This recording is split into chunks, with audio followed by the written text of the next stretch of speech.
right, guys, 2 days of practice left before we kick off the 2023 season with the Miami Dolphins versus the Chargers. Critical season. Big game, important game. I wouldn't say critical, but big game. So I'm going to cover some of the news going on today. I'm going to use my new format. I'm going to do a bulk news section, just kind of loosely hitting the news. Then I'm going to do the X's and O's, analytics, film study part in the second part. And then the last part is going to be my editorial rant, where I can just kind of say what I want, and I'm not really being evaluated. My accuracy won't be as high, but I'm just going to kind of shoot from the hip based on information, but just kind of let it fly and not be so much of a middle-of-the-road dude. Now, I'm going to cover the Terron thing. Terron didn't practice today. That's going to be part of the news. To go over some McD quotes. Going to talk about the Chargers coming up game, how it ties into these McD quotes. And then also the massive, incredible Bosa contract, how that ties into possibly some of our defenders, what they're going to be looking to make. Unbelievable contract. My mind was blown when I saw the amount of money that he's going to make. And then the X's O part, I'm going to do understanding the strategic overview of last year's game. I'm going to use that as a prep for the live that I'm doing this Friday at 10 p.m. here on this channel. I'm going to go over the game from last year to show you how last year's game isn't exactly going to play out like this game, because it's different in a lot of ways. But there are keys from that game in the strategic overview that we're going to want to remember. So when we see this game, it's going to be good, a comparison and a way to evaluate to see if we've grown or not. But also to kind of put that last game in a proper framework. So and then my little editorial / rant is going to be on the offensive line. There's been a lot of curious and interesting things that are going on with this offensive line. It's going to be the most critical unit. It's going to play out to be the centerpiece for the season. A lot of people have said, for a while that's not the case. And then every season, at the end of it, they say it is. And in this preseason, offseason, some people said that's not the case. But now we're seeing all this curiosity. So I'm going to kind of speak about that. Now, it doesn't mean we're doomed. But what it does mean is that this is either going to be an absolutely out-of-the-box, brilliant set of decisions that is going to be like a masterclass on how to do it your way and win. Or, as somebody said, a wise philosopher in the movie Tropic Thunder, don't go full retard. So I'll get into that. So let's kick it off with the news. I'm ready. Good evening. I'm Ron Burgundy. Here's what's going on in your world tonight. All right. McD is not necessarily the kind of coach I'm used to. I didn't have those kind of coaches. I mean, I sort of did, but mostly they were the hard-nosed kind of guys. But I think this guy is smart and witty. Now, it doesn't mean it helps us on the game day, but it's so entertaining. This quote here, reporter, how much should we put on the depth chart? McD responded, how heavy is your paper? That's witty, that's sharp, that's quick, that is funny. I appreciate that. Again, it doesn't help us come game day, but it's entertaining, and football is entertainment. If he can get it on the game day and have this, that would be phenomenal, because I appreciate wit, and that was very, very witty. But he came back and he said some on-the-nose stuff. He said a defense will run a certain coverage and certain blitz until you can execute against it. Dolphins coach Mike McDaniel said. This is an Omar tweet. And it's so true. And something I've been saying since the Flores regime. We have been seeing the nickel since the flood. The defenses know that we don't have an offensive line. We can't run the football. So they bring their nickel out. They know they can get pressure with 4. They know they can generally stop the run in their light nickel. And then they have the speed to go against our pass. And that's where we've been really focusing our talent and where we've been most successful in the passing game. But when you're a passing offense, going against the nickel is not the most conducive. And so you want to run them out of the nickel. You want them to blitz. And if they're bringing the nickel and they're not blitzing, this puts us in a negative framework or environment for our offense. And so a lot of that, what he said is what happened. They're like, well, did they do something different in that? It's not complicated, guys. They came out, they were the 30th or 32nd run defense. We really didn't blast them in the run game. They were in the nickel, and we tried to pass on them all day. And we couldn't run them out of the nickel, and they didn't really blitz all that much, but they still got tons of pressure. And so we have to understand that if we can't break these defenses, then there's something wrong. And usually your offensive line sets that up. You can have all the great game plan. You can have all the great calls. You can be the super brilliant guy, but football's a game of horses. And so you need both the horses and then that mental acumen to break these defenses, because you got smart guys on the other side. And so if you got two smart guys going against each other, it almost always invariably, except for in a very rare case, comes down to the horses. So I thought those were really good quotes. But there's another one here. I said they were talking about the depth of the O-line. And so you had the McD, the funny guy. You had McD, the honest, straightforward guy, but now you're going to get the salesman guy. And this was a salesman job, and it's not a knock on McDaniel. I'll get that in just a second. Noah Omar Kelly quote, tweet. It isn't necessarily a negative thing to have things drag on longer than you're used to. Head coach Mike McDaniel on the O-line competition still ongoing. Now, this is what they call, in technical terms, a load of hogwash. If you've got a bunch of all-star talent and you've got like guys that all the teams would be salivating for in your depth that would be starters on the teams, then, well, yeah, that's a good thing when you've got a lot of top-end good guys and you can't choose. But the problem here is we have so little talent, we don't know who to choose because it's the best of the worst. And so McDaniel's got to do this sell job. And it's not fair to him. These offensive lines have hindered coach after Dolphins coach. And it is now hindering him. He's a run game coordinator. All this talk I'm hearing of, well, he's going to do this and he's going to put in the motion and he's going to call this stuff up. It comes down to horses. Look at San Fran. They had elite talent on their offensive line. This guy's strapped with guys who can't run block. And so you got a run game coordinator who's got to pick from guys that nobody would choose to. You have Terron, you have Hunt, and Connor. Those are the only starters. No one else on this offensive line would start anywhere. So in truth, he's telling the truth, but it's not truth about this situation. Again, it does not mean we're going to lose. We're going to have a bad season. But you got to be honest with the situation or you can't eval things as they go properly. So then we got to obviously get to the crazy. Look at this number. It's insane. Adam Schefter, source, Nick Bosa has agreed to a 5-year, $170 million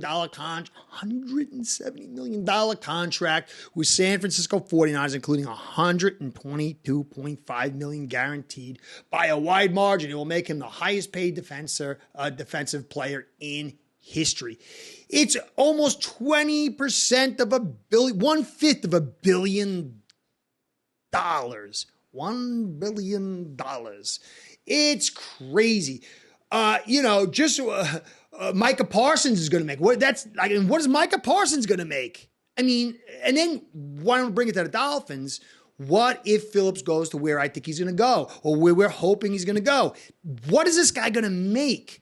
There are certain salaries that are stagnant and descending, but there are some that are rising. Receiver, pass rusher, safety.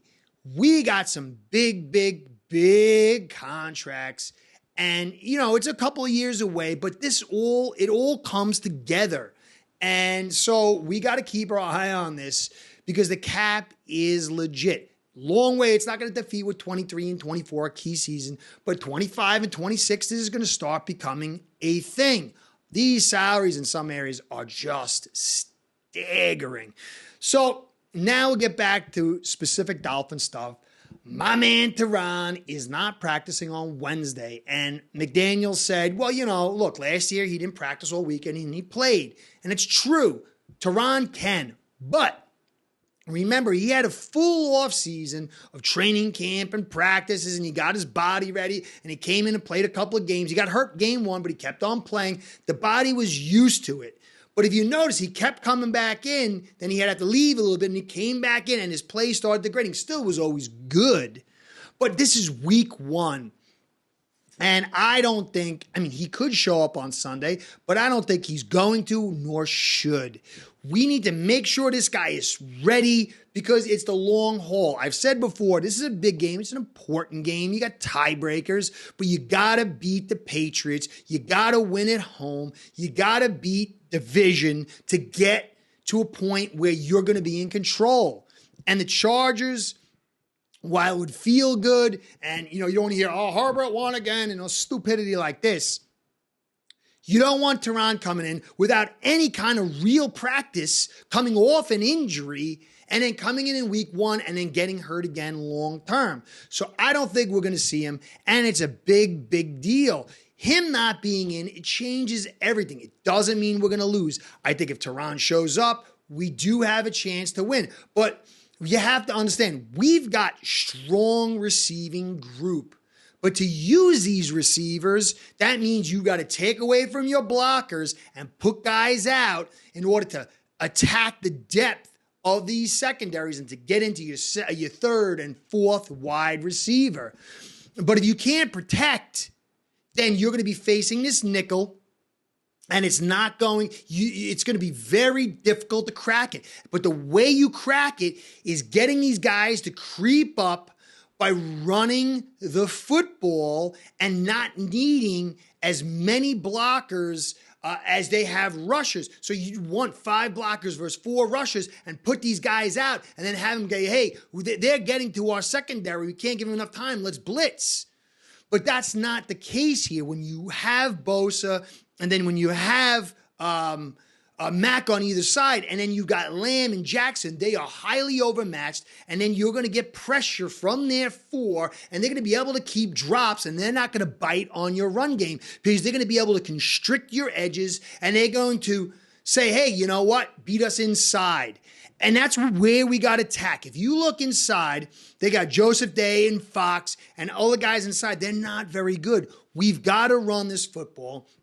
We've got to run the football inside. But there is an opportunity despite the weaknesses on edge. And that means we're going to have to run inside zone. We're going to have to rely on Connor and Hunt working together in that run game to break things open. When you run inside, and I don't believe it's going to work through the draws, but when you run inside, you start sucking those linebackers up, sucking that safety up, and then they can't just drop to the middle. But you're going to have to make them honest with a two-way go. We're going to have to run the football, but with Lamb and Jackson, it's not going to happen by zone stretch. So I'm very interested to see how McDaniel's going to make it happen. Maybe he's going to do some jet sweeps and mix and match, trying to get to the edge. But ultimately, I think we're going to have to attack that center because that's where they're the weakest. I just don't know if we have the tools to do it when you're going to have a Lamb and maybe Eichenberg and then Jackson on the other side. It's going to be very interesting to see how it goes. We've got to get them out of their nickel, at least move them to big nickel and get them to commit inside. I think no matter what, we'll get the big plays, but we're going to need consistency. And without Terron, it's going to be very, very difficult. Now, before I go on to the X's and O's, I want to say, guys, thanks for stopping by. The likes, the subscribes, the comments, the views, all that stuff makes this channel go. Please keep it up. And if you can, and if you're not subscribed, subscribe now and click that notification bell. I'm getting better at this. I watch some guys do it on all the YouTube channels. Click that notification bell so when I do my thing, the bell rings over there and you can watch the monkey and know when he's doing his thing. Guys, you're the best. I thank you for everything. So I want to give you a shout out to Ace Per Head, because without the two of you, this show ain't going down. Ace Per Head's betting software is the premier white label platform for bookies to manage their players and grow their sportsbook operation. Click the link in the description below to get set up in minutes. Ask for the Curtis promo and get a special introductory discount. Look at this play. What we're trying to get is a seal here and a seal here and try to run this play in the alley. All right, so I want to do a strategic overview of last year's game. And you got to understand that it's about horses and it's about the calls inside. It's about the halftime adjustments. But when the game starts, that strategic and tactical philosophy with which you're entering the game and then how you adapt towards it is very critical because it sets the tone. And when a tone is set, it gets hard to get that mojo broken and head it in another direction. Now, if you noticed last year when we played the Chargers, we opened up with what McDaniel likes to do. It's pretty much a tell, play action, pass on the first play of the game. I got to go back and check to see how often he does it, but it is very high. He's got to break that trend. He did it in the preseason, I believe. But what do you do to set your players up and put them in positions to be the most successful, to accentuate their strengths and to hide their flaws? And both guys are doing that. And what you do to create this soup for your unit is what it means to be a head coach. Obviously, the talent plays in there. But let's take a look at both these teams, and you're going to see a stark difference. And to me, if McDaniel can get this part, it's going to go a long way towards his success. And I don't knock him for last year because he was a green head coach. And Staley's been doing it for a little bit. But look at Tua and the Dolphins here. 28 attempts, pressure rate 21.2, which is not good. Brady freaked out last year at 10%. Intended air yards, 11.9, was extremely high. Caught air yards, 7.2, which is very high. Blitzed only 9 out of 19, which is about 30%. Rush attempts, only 16. Play action passes, 8. One screen. Bad throw percentage was very high for Tua, 25% at 6. 2 drops, 2 sacks. And the defense they faced, you can see the little asterisk there, was nickel most of the day. Now, Herbert and the Chargers, 51 attempts, which is about 26% more than the Dolphins and Tua. Pressure rate, 26.8, which was higher than Tua. But the intended air yards was 5.3, caught air yards 3.8. And if you look above, it's nearly half both the intended and caught air yards of Tua. When you throw vertical attacks, and the more the distance is to get that ball off, the harder it is to protect and the more difficult the pass is. Now, the Dolphins have extremely fast receivers, and so it kind of takes some of the edge off that. It's not 11.9, say, with a slower group of receivers, but that is extremely deep. And so the Chargers understood, you can see here in a blitzed 26 times out of 25, over 50% they were blitzed. Rush attempts 22, play action passes 21, screens 8, bad throws 7 at 14.6. So one more bad throw than Tua, but obviously he had 26% more passes, 3 drops, 4 sacks. And you see the asterisks here, Roberts, who is in 22 reps. So I'll kind of maybe put that on the side or whatever. But understand, they were getting blitzed heavy. And what did they do to mitigate that? They called short plays. Even though they were throwing a lot, they ran the football against the 6th best run defense, but they continued to run it because they understood that a two-way go would buy some protection, buy some time, and create opportunities for Herbert. They play action pass 21 times to go along with those 22 rushing attempts. And so even though they weren't successful, the Dolphins had to respect that. And that's why you would see Landon Roberts, who's a poor pass cover guy, in on 22 reps. So it was effective. It was creating gaps in that secondary because he is not really good at coverage. But then if you're getting blitzed a ton, you want to throw screen passes, and there were a couple of big screen passes. I believe one was at the end of the first half that got him to that touchdown. And so you can see that the Chargers understood what they were facing, and they did lots of stuff to wrap around Herbert, who was under heavy pressure. Now, Herbert has movement skills that are extremely high, and he bought time with that, and you can't script that. That's just a talent. But Staley did a great job in creating balance, having different looks, taking snaps on the center for passes and handoffs, in shotgun, in pistol. It was all over the field, and it created an entire framework to support Herbert. Now, Tua did not have the best day, but look what you were dealing with. You had 21.2 pressure rate. Didn't run the ball to start the game open. Was going highly vertical. And then you didn't run any screens. You really didn't run the football. Your quarterback was obviously not having the best day. So what did you do to adjust? McDaniel kind of started adjusting. He started running the ball more. He had the fumble. There was some big plays that was out of his control. But when you look at the overview of this, Herbert and Staley had the better strategic framework and adjustments compared to McDaniel. Like I said, Herbert did some things that Tua can't do.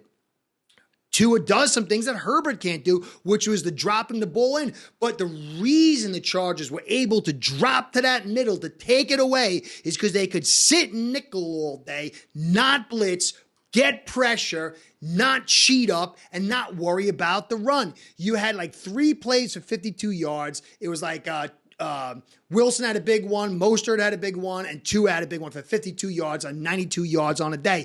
So there was 13 rushes for 3 yards per carry. They said, do what you got to do. We're playing nickel. We're playing physical. We're playing man, and we're still getting our pressure. And so when you go back to what McDaniel said in his comment here, where is it? A defense will run a certain coverage and certain blitz until you can execute against it. If they are sitting in the nickel and dropping to the middle, you've got to either A, punish them on the edges, which is a little bit harder because you're in the nickel, and the Dolphins did not run 3 wide receiver sets a ton. It was mostly like 2 wide receivers and a 3 wide receiver look with Gesicki, or they were running 12 personnel or 21 personnel.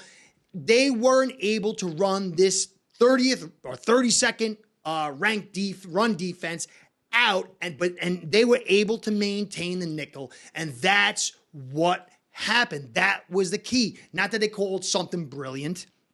We just weren't able to run them out. Now, we had Little on the outside, and we had, I forgot who, Jackson maybe on the other side. These guys are very similar. Although Lamb's better than Little, it's going to be very similar to the same. Unless we can run them out, they're going to probably do the same thing as last time. So that's really what I want you to get to understand. It comes down, this is a passing league, but offensive line and run game plays a critical part in how that pass game is activated and how it produces. And it always comes back to a 2-way go. One-dimensional offense always struggles. All right, so last part, the rant. I'm as mad as hell, and I'm not going to take this anymore. All right, I believe this offensive line can be good enough if Terron's in. We all know Terron is iffy with his health. But guys, we heard that there were so many starters here. He'd never experienced, that's what McDaniel said, I've never experienced having this many starters on the offensive line. I'm as mad as hell, and I'm not going to take this anymore. Liam Eichenberg wouldn't start for many colleges at this stage. I mean, I think his confidence is broke. He wouldn't start for anybody in this league. Austin Jackson has not proved to be a starter. Kendall Lamb is an old guy who's was a retread and has never been a long-term starter. Isaiah Wynn was a starter, but let go and injured most of the time. Lester Cotton is not a starter. And isn't it curious that he's the backup center? What if Connor goes down? He's never been a center anywhere. How do you put this guy in as a backup center? Keon Smith, forget about it. I can't believe I've been hearing this guy's had a good preseason. He did not. And if you see him play against the pros, not the third stringers and the fourth stringers, you'll see two. There are only 2 starters on here. And if Terron's in, 3 starters. That's it. How do you have three out of 5? Was it 2 out of 3 ain't bad with Meatloaf? 3 out of 5 is bad. You need 4 out of 5, and 1 guy to be average to have success. But this is going to be a disaster. Until Terron, if Terron gets back, it's okay. But guys, this is not good. And ask yourself, it's the same thing we saw with Flores. It's the same thing we saw with Gase. It's the same thing we saw for a long time, this piecemeal, semi-garbage offensive line. And we got a lot of talent on defense. We got Fangio. We got the unbelievable talent on the edge. And I do believe that, too, is a guy who can accentuate things. But, man, this is the same as the same as the same. If this flops, if this offense flops, you've got to go directly to the doorstep of Chris Grier. And I don't see how any Dolphin fan can look at this mess and say we're in a good spot. Lester Cotton has never taken any real snaps at center. And I believe as Alf from 3 yards per carry said, he never even seen him do it in the practices. Maybe like when they go behind the inside the practice facility. But how do you have him as your backup? And Eichenberg, this is almost unconscionable what they've got here. And Robert Jones is a guy who I would have started at left guard, but he's going to be out till week 4 to 6. This season will come down to the offensive line, and I just pray that the Dolphin faithful look at this season and don't focus on it. Don't focus on the defense. Just focus on this offensive line. If it passes the test, they're geniuses. Utter geniuses. But if not, there can be no more excuses for the incompetency of this. Anyway, Curtis saying, thanks for stopping by. Catch you next time. Be well. See you soon. Fingers crossed Terron makes it. Go Fins. Start building your own online sportsbook today by getting signed up with aceperhead.com service that'll allow you to book action on sports from all around the world.